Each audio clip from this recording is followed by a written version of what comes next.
নমস্কার বন্ধুরা, আজকে আমি আপনাদের দেখাবো এসআইআর ফর্ম বা গণনা ফর্মটি কিভাবে ফিল আপ করতে হয়। তো বন্ধুরা, 4ই নভেম্বর থেকে শুরু হচ্ছে এসআইআর। প্রত্যেকটা ভোটারের বাড়িতে বাড়িতে যাবেন বিএলওরা এবং এই ধরনের একটি ফর্ম দেবেন। তো আজকের এই ভিডিওতে দেখাবো যে এই ধরনের ফর্ম বা এসআইআর ফর্মটি কিভাবে ফিল আপ করবেন। তো এই ফর্মটিতে এই জায়গায় থাকবে আপনার নাম, ভোটার কার্ডের নম্বর বা এপিক নাম্বার এবং ঠিকানা। এইগুলো কিন্তু প্রি প্রিন্টেড, অর্থাৎ আগে থেকেই প্রিন্ট করা থাকবে, এগুলো লেখাই থাকবে। এরপর এই জায়গায় থাকবে সিরিয়াল নাম্বার, অর্থাৎ 2025 সালে আপনার ভোটার লিস্টে যে সিরিয়াল নাম্বারটি রয়েছে সেটি থাকবে। পার্ট নাম্বার, এসি, পিসি এবং স্টেট, এগুলো আগে থেকে প্রি প্রিন্টেড থাকবে, অর্থাৎ আগে থেকেই প্রিন্ট করা থাকবে। এবং এখানে একটি কিউআর কোড থাকবে এবং এখানে ভোটার আইডি কার্ডে আপনার যে ছবিটি রয়েছে সেটা থাকবে।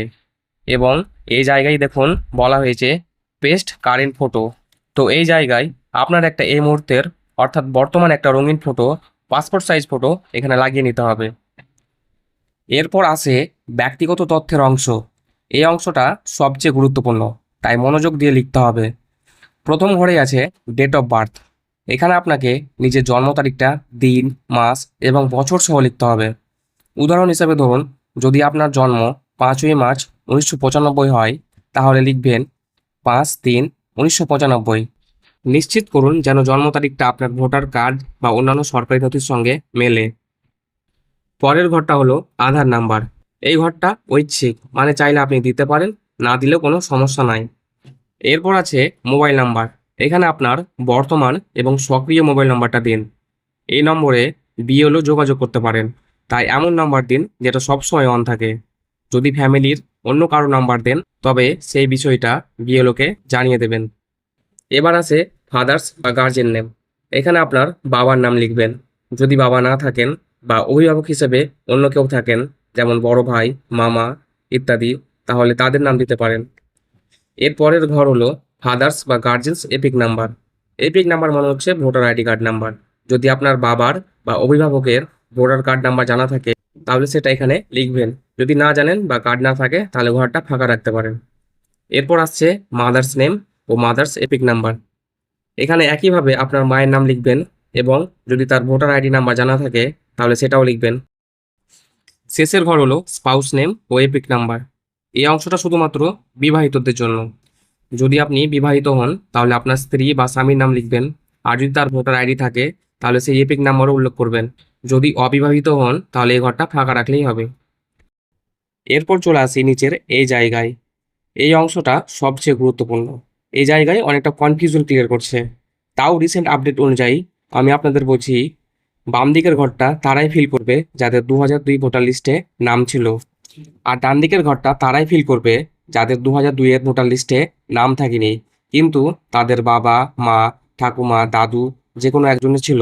তাদের দিয়ে যারা এসআইআর করতে চায় তাদের জন্য এই ডান দিকের ঘরটা। প্রথমে চলে আসি বাম দিকের ঘরে, মানে যাদের 2002 সালে ভোটার লিস্টে নাম রয়েছে। প্রথমে বলা হয়েছে ইলেকট্রন নেম, অর্থাৎ আপনার নাম, অর্থাৎ আপনার যে নামটা 2002 ভোটার লিস্টে রয়েছে সেখানে যে নামটা রয়েছে ঠিক হুবহু সেরকম নামটা কিন্তু এখানে লিখে দেবেন। তারপর আছে এপিক নাম্বার। এখানেও সে একই রকমভাবে 2002 ভোটার লিস্টে দেখবেন আপনার এপিক নাম্বার দেখতে পাবেন, ঠিক হুবহু সেই এপিক নাম্বারটা এখানে লিখে দেবেন। তারপর আছে দেখেন রিলেটিভস নেম, অর্থাৎ আত্মীয়ের নাম। তো আত্মীয় নামটা আপনারা পাবেন কোথায়? এখানেও সেম, ঠিক একই রকমভাবে 2002 সালের ভোটার লিস্টটা খুললে দেখতে পাবেন আত্মীয়র নাম উল্লেখ করা আছে। সেখান থেকে আপনারা দেখে নেবেন আপনার আত্মীয় কে আছে। তারপর সেই আত্মীয়র সাথে আপনার সম্পর্কটা কি সে 2002 ভোটার লিস্ট থেকে আপনি জানতে পারবেন। সেখানে উল্লেখ করা থাকবে আপনাদের সম্পর্কটা। তারপর হচ্ছে ডিস্ট্রিক্ট, যার যেটা ডিস্ট্রিক্ট সেটা দিয়ে দিবেন। তারপর স্টেট, সবার পশ্চিমবঙ্গ। তারপর দেওয়া আছে এসি নেম। তো এসি নেম বলতে এখানে বোঝানো হয়েছে বিধানসভা ক্ষেত্রের নাম। তো আপনারা এই বিধানসভা ক্ষেত্রের নামটা পাবেন কোথায়? সেটা হচ্ছে আপনারা যদি 2002 সালের ভোটার লিস্টটা খুলেন তাহলে উপরে দেখতে পাবেন এই বিধানসভা ক্ষেত্রের নাম। যেমন এখানে দেওয়া আছে ঔরঙ্গাবাদ বিধানসভা নির্বাচন ক্ষেত্র, সুতরাং এখানে ঔরঙ্গাবাদ বিধানসভা কেন্দ্রের নাম হচ্ছে ঔরঙ্গাবাদ। তারপর নিচে দেওয়া আছে এসি নাম্বার। তো এসি নাম্বার আপনারা আপনাদের 2002 সালের ভোটার লিস্টের বিধানসভা ক্ষেত্র যেখানে লেখা থাকবে তার পাশেই আপনাদের এই এসি নাম্বারটা পেয়ে যাবেন। এসি নাম্বার বলতে এখানে বোঝানো হয়েছে বিধানসভা ক্ষেত্রের নাম্বার। তারপর হচ্ছে পার্ট নাম্বার, মানে হচ্ছে অংশ। তো অংশটা পাবেন কোথায়? এটাও সেম, ওই 2002 সালের ভোটার লিস্টের একদম ডান পাশে দেখতে পাবেন অংশ নাম্বার দেওয়া আছে। তারপর হচ্ছে সিরিয়াল নাম্বার অর্থাৎ ক্রমিক নাম্বার।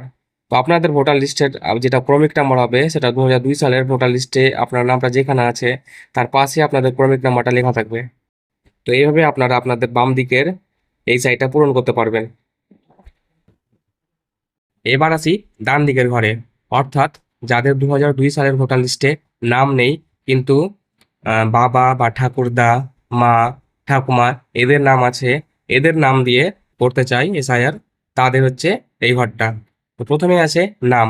তো নামের জায়গায় আপনারা আপনার বাবা বা ঠাকুরদা বা মা বা ঠাকুমার নাম দিতে পারেন যাদের 2002 সালের ভোটার লিস্টে নাম আছে। এপিক নাম্বার, এপিক নাম্বারের জায়গায় ঠিক একই রকম ভাবে এপিক নাম্বার দিয়ে দিবেন, যেটা 2002 সালের ভোটার লিস্টে এপিক নাম্বার আছে সেটাই কিন্তু। তারপর হচ্ছে রিলেটিভস নেম, ওই একই রকম ভাবে আপনারাও রিলেটিভস নেম পেয়ে যাবেন বা আত্মীয়ের নাম পেয়ে যাবেন 2002 ভোটার লিস্টে। তারপর হচ্ছে রিলেশনশিপ অর্থাৎ সম্পর্ক, এটাও ঠিক একই রকম ভাবে আপনারা পেয়ে যাবেন 2002 সালের ভোটার লিস্টে। সম্পর্কটা কি দেওয়া আছে সেটা সেখানে দেখে নেবেন। তারপর ডিস্ট্রিক্ট মানে জেলা, স্টেট এগুলো সব পেয়ে যাবেন। তারপর হচ্ছে এসি নেম, ওই একই রকম ভাবে যেটা বাম দিকের ঘর আমি বুঝেছিলাম সেটা একই রকম ভাবে এখানেও AC name, AC number, part number আর সিরিয়াল নাম্বার আপনারা পেয়ে যাবেন ওই 2002 সালের ভোটার লিস্টে। এরপর আছে একদম নিচের অংশে, এখানে বলা হয়েছে সিগনেচার, অর্থাৎ এখানে সিগনেচার করতে হবে। তো এখানে যে যার ফর্মটা ফিল আপ হচ্ছে সে কিন্তু সিগনেচার করবে। সে যদি না থাকে তার পরিবর্তে পরিবারের যে কোনো সদস্য কিন্তু সিগনেচারটা করতে পারে, কিন্তু সিগনেচার করার সময় তাকে উল্লেখ করে দিতে হবে যে নির্বাচক বা ইলেক্টর তার সাথে যে সিগনেচার করছে তার সম্পর্কটা কি, সাথে ডেট উল্লেখ করে দিতে হবে। তো এইভাবে আপনারা এসআইআর ফর্মটি ফিল আপ করতে পারবেন।